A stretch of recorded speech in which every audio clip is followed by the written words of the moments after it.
আসলেই অস্বাভাবিক ভয়ঙ্কর অপরাধী, নাকি শুধুমাত্র একটা রাজনৈতিক শিকার যে তার নিজের ভিডিওর মাধ্যমে মেয়েদের নির্যাতনের বিরুদ্ধে দাঁড়িয়েছে, তার উপর মলেস্টেশনের কেস? এটা কি সত্যি নাকি কোনো ষড়যন্ত্র?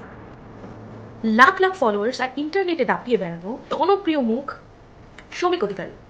হ্যাঁ, এই সেই শ্রমিক অধিকারী যাকে তোমরা ননসেন্স নামে চেনো। এই সেই শ্রমিক অধিকারী যার ভিডিও বাটন অনেক জনপ্রিয়তা লাভ করেছে। আপনারা সবাই দেখেছেন সেই ভিডিও। আর এই সেই শ্রমিক অধিকারী যে জিতেছিল best content creator award from C24। নির্যাতনকারী আইনজীবীর কাছ থেকে জানা যায়, তরুণী 2 তারিখ বিকেলে 5:30টার সময় অ্যাবিউজডের বাড়িতে যায়। তারপরেই তার সঙ্গে কথা কাটাকাটির পর তার ফোনটা ছিনিয়ে নেয়। শুধু তাই নয়, তাকে ধরে বেধড়কভাবে মারা হয়, যার দাগ তরুণীর গায়ে স্পষ্ট।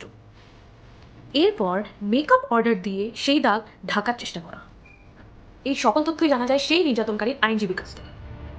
তরুণী এটাও উল্লেখ করে যে তাদের মধ্যে কোনো প্রেমের সম্পর্ক নেই, তারা শুধুমাত্র বন্ধু। বেহালা থানায় FIR এর পর শ্রমিক অধিকারী পলাতক এবং গতকাল রাতে তাকে দমদম থেকে গ্রেফতার করা। ইতিমধ্যে তার মেডিকেল টেস্টের ব্যবস্থা করা হয়েছে, বিভিন্ন রকম ইনভেস্টিগেশন চলছে।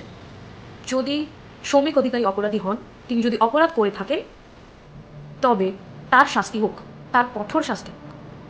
কিন্তু ইনভেস্টিগেশনে গোড়ামি আমরা চাই না। আরজি কর, তিলোত্তমা, জানি না কত হাজার কেসের বিচার যদি এত অ্যাক্টিভলি করা হতো, তাহলে হয়তো আমাদেরকে রাস্তায় বেরিয়ে দিনের পর দিন, রাতের পর রাত বিচার চাইতে হতো।